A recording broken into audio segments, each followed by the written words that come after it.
한 아이의 엄마 빅토리아 실리어스는 스카이 다이빙을 하게 됩니다. 자상한 남편 에밀이 준비한 점프였죠.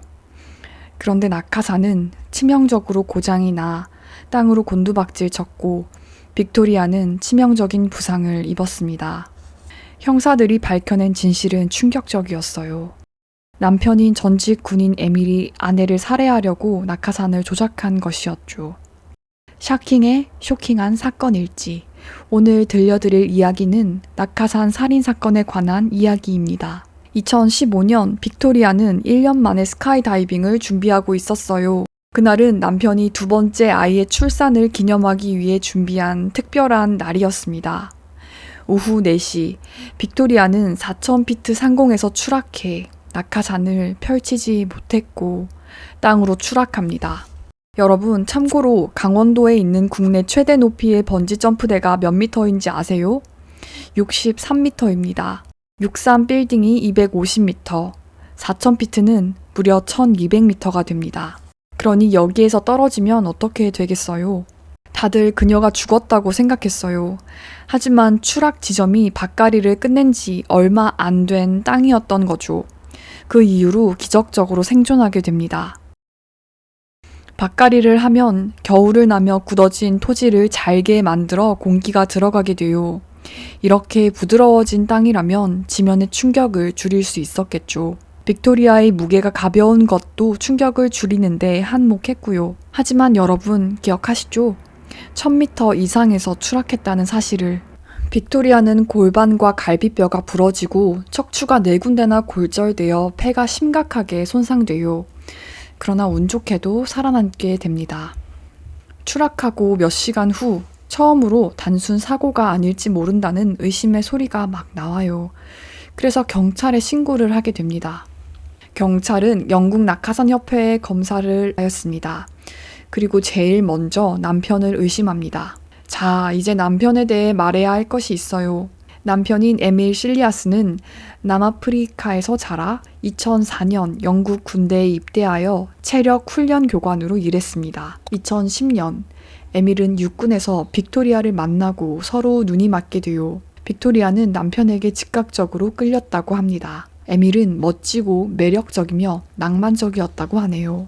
그 다음에 성대한 결혼식을 올려요. 화려한 결혼식이었죠. 그런데 결혼 생활은 그렇게 순탄하지 않았어요. 남편이 이상해요. 점차 남편이 자신에게 냉담해지고 있는 게 느껴졌어요. 에밀은 아내가 임신 말기였는데도 불구하고 종종 해외에서 열리는 훈련 캠프에 자원합니다. 그리고 집에서 45분 거리에 있는 군 막사에서도 계속 지내고요. 집까지 너무 멀다는 이유로 막사에서 자고 가는 일도 많아져요. 45분 거리인데 말이죠. 빅토리아는 점점 불안해지고 자신에게 소홀한 남편 에밀에게 집착하기 시작합니다. 떨어져 있을 때면 사랑하고 보고 싶다고 문자를 보내고요. 이제 남편이 더 이상 나를 사랑하지 않는지 걱정하면서 난 아내로서 실패한 것 같다 라고도 해요. 사실 에밀은 이전에 바람을 피우고 걸린 적이 있었습니다. 그 때문에 아내가 불안해했었죠. 에밀은 상대를 교묘하게 조종하고 심리적으로 통제하는데 능한 사람이었어요. 빅토리아의 의심이 감정적이라고 질타하면서 이렇게 나오면 나 더 이상 못 살 것 같다. 우리 생각할 시간을 좀 갖자 하고 말합니다. 그리고 이때 오스트리아 스키 캠프를 가거든요. 자기는 거기서 스키를 타면서 임신한 아내한테 말하는 거예요. 나 이 결혼 계속 유지할지 모르겠다. 아무래도 우리가 너무 일찍 결혼한 것 같아. 당시 아내는 곧 둘째 아이를 출산할 예정이었는데 너무 많이 울어서 아이가 잘못되지는 않을지까지 걱정했다고 합니다. 에밀은 이미 새로운 여자를 만나 새 계획을 짜고 있었는데 말이죠. 부부가 함께한 7년간 에밀은 1,900파운드, 우리나라 돈으로 3,300만 원 이상을 빅토리아에게 빌렸지만 돈을 갚은 것은 거의 없었습니다. 그래서 지금 둘째 아이를 출산하고 1년 뒤 남편이 제의한 비행은 이전에 행복했던 부부 관계로 다가가기 위한 선물로 느껴졌습니다. 다행히 요즘은 남편과의 사이도 좋았습니다. 빅토리아는 스카이다이빙 하는 것을 인생 취미라고 말할 정도로 좋아했고 강사로도 활동하고 있었습니다. 에밀 역시 비행 경험이 많은 전문가였어요. 토요일 비행장에 도착합니다. 오랜만에 데이트였죠. 하지만 안타깝게도 날씨가 좋지 않아 비행이 불가능했어요. 에밀이 장비 보관소에 있는 낙하산 장비를 가져왔는데 집에 돌아가기 전에 그 장비를 보관소에 반납하지 않고 개인 사물함에 넣습니다. 왜냐고 물어보니까 내일 아침에 보관소까지 안 가도 되고 시간 절약할 수 있잖아 하고 대답합니다. 빅토리아는 공용품을 개인 락커에 보관하는 게 내키지 않았지만 사소한 일로 남편과 다투고 싶지 않아 넘어갔습니다. 다음날 일요일, 빅토리아는 비행장에 다시 찾아왔습니다. 날씨가 나빠서 남편에게 나 집으로 돌아가야 할까? 라는 문자를 보냈지만 남편은 날씨가 잠잠해질 때까지 조금 기다려 보라면서 격려의 문자를 보내요. 빅토리아는 자신의 취미 생활을 위해 아이들을 돌봐주는 그가 고맙게 느껴졌습니다. 목격자들은 법정에서 빅토리아가 다시 스카이다이빙을 할 수 있게 되어 들뜨고 행복해했다고 합니다. 그녀는 마지막으로 비행기에서 뛰어내렸고 낙하산을 펴기 위해 줄을 당겼습니다. 경험 많은 다이버였던 그녀는 즉시 무언가 잘못되어 있다는 것을 알았습니다. 뭔가 잘못됐어요. 줄이 꼬여 있었고 나는 빙빙 회전하고 있었어요. 그렇게 몇 초 뒤 빅토리아는 땅에 추락하게 된 거죠. 2015년 빅토리아가 죽음의 문턱을 비껴나갔을 때 남편에게 알려야 하잖아요? 당신 부인이 지금 4,000피트에서 떨어져서 심각한 부상을 입었다. 죽을지도 모른다. 이런 식으로 설명을 하는데 남편 반응이 시큰둥해요. 별일 아닌 것처럼 차분하게 반응을 한단 말이죠. 아니 여러분, 이게 말이 됩니까? 그래서 다시 한번 설명을 해요. 이봐, 에밀. 빅토리아는 죽음은 피했지만 꽤 심각하게 다쳤어. 당장 병원에 가봐야 돼. 라고 하는데 네, 고마워요. 병원에 가볼게요.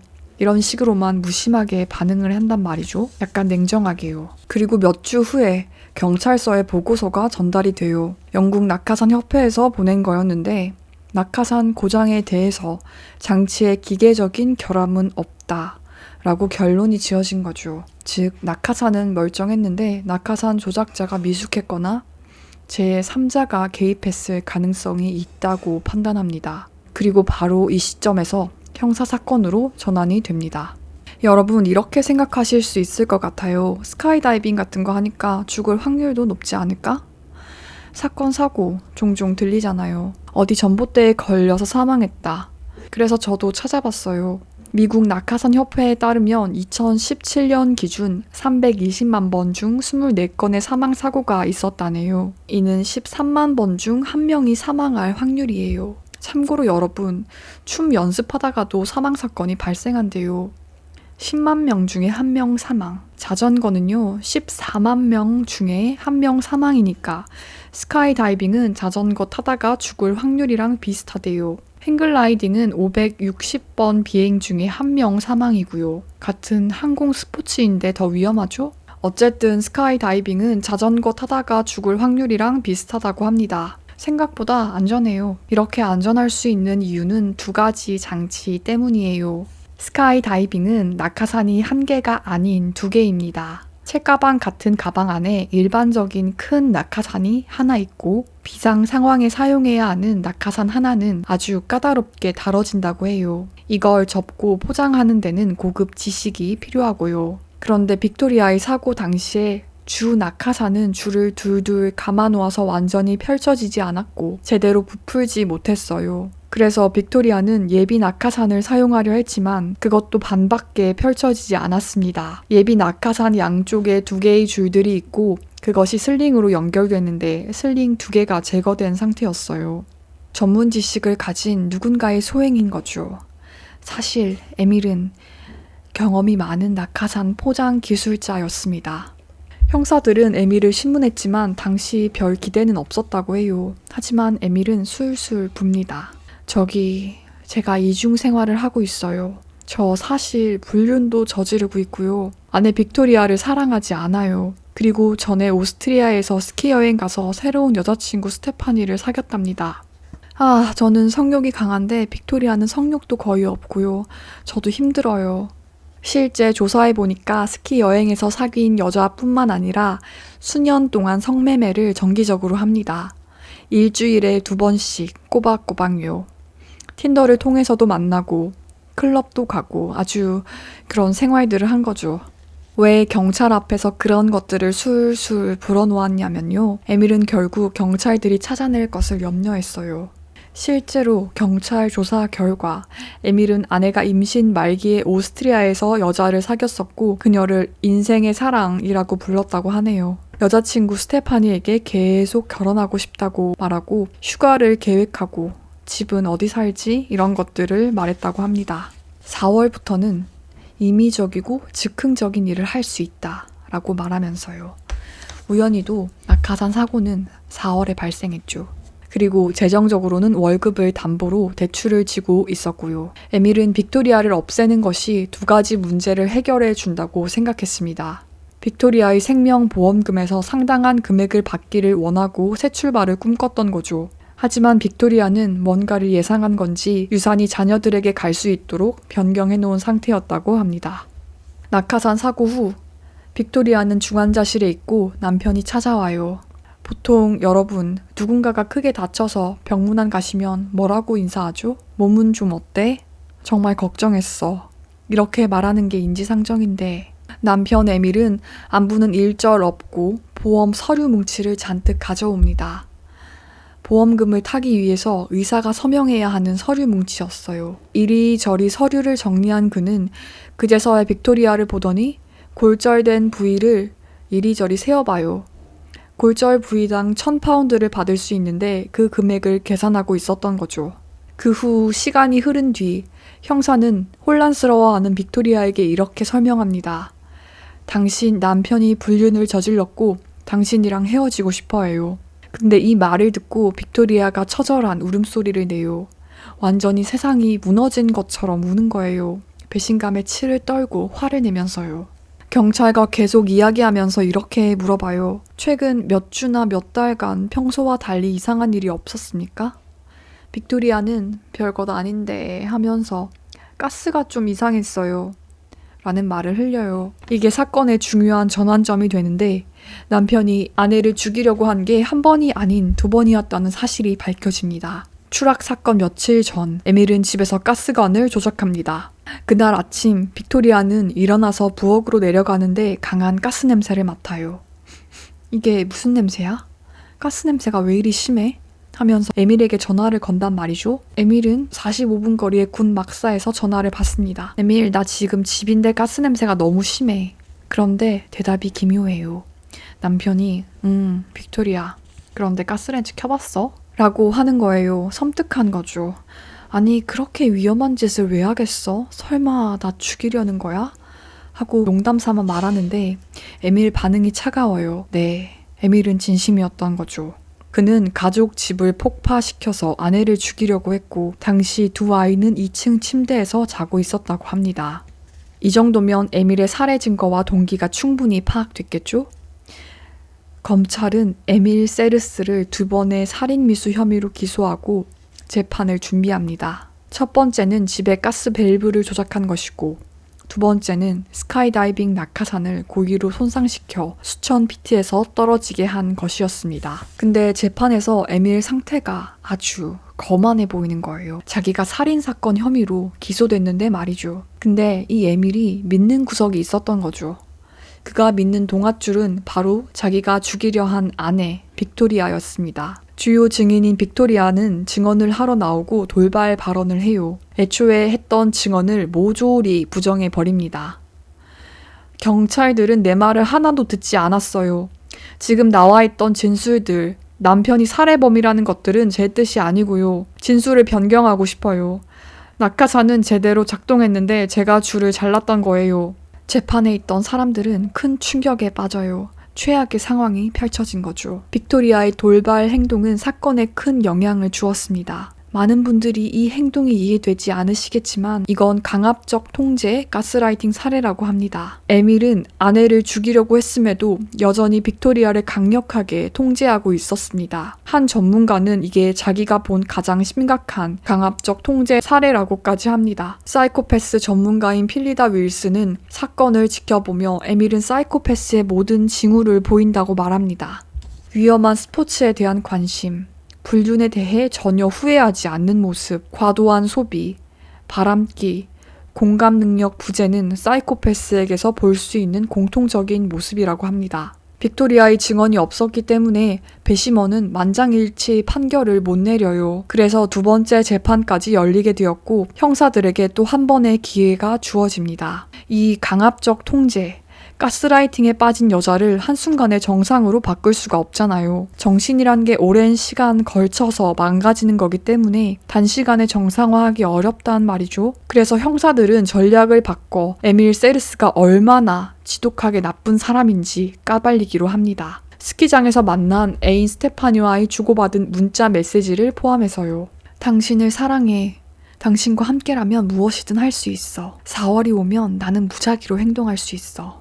그러니까 4월에는 아내를 죽일 거라는 명확한 신호를 보낸 거죠. 심지어 에밀은 아내가 스카이다이빙에서 살아남은 후 심한 부상을 겪은 후에도 성매매 여성들과 만남을 계속합니다. 경찰은 배심원들을 설득하기 위해 에밀이 낙하산을 어떻게 손상시켰는지 설명하고 재연도 직접 합니다. 에밀은 화장실로 낙하산을 가져가 주낙하산에 줄을 꼬고 예비 낙하산의 부품을 제거합니다. 재현해보면서 이런 과정이 5분도 걸리지 않는다는 사실을 보여줍니다. 근데도 에밀 태도가 진짜 너무 별로야. 느긋하게 껌짝짝 씹으면서 자기는 절대 지지 않는다는 생각을 했던 것 같아요. 심지어 다른 재판장에 참석하는 여자한테 작업까지 걸려고 해요. 그랬던 이유는 아내 빅토리아를 여전히 자기 손안에 있고 뒤흔들 수 있었다고 믿었던 것 같아요.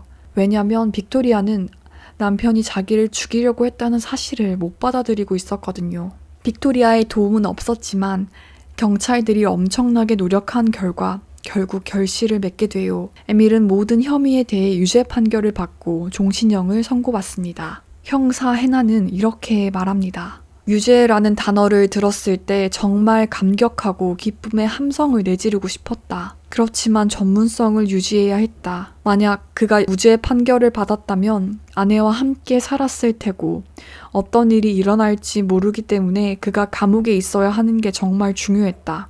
만약 가스가 작동하지 않고 낙하산이 작동하지 않았다면 그는 성공할 때까지 또 시도했을 것이다. 재판이 끝나고 에밀은 감옥에 갔는데 여전히 거기서도 아내를 통제하기 위해 마술을 뻗어와요. 나중에 빅토리아는 그 영향력에서 벗어나는 게 지금까지의 일 중 가장 어려운 일이라고 말합니다. 감옥에 있으면서도 계속 전화와. 전화 안 받으면 편지라도 써서 보내는 겁니다. 다시 자기 손안에 두려고 지독하게 시도합니다. 자기야, 내가 미안해. 내가 너 사랑하는 거 알지?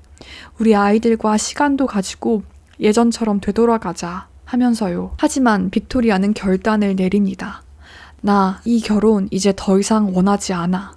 이혼하자. 이렇게 해서 빅토리아는 회복의 시간을 가지고 있다고 합니다. 자신이 경험한 사건이 앞으로의 삶을 휘두르지 않고 다시 새로운 삶으로의 앞날을 희망하면서요. 오늘 이야기는 어떠셨나요? 여기까지 들어주신 여러분들 감사합니다. 샤킹의 쇼킹한 사건 일지. 재밌으셨다면 구독과 좋아요 눌러주세요. 감사합니다.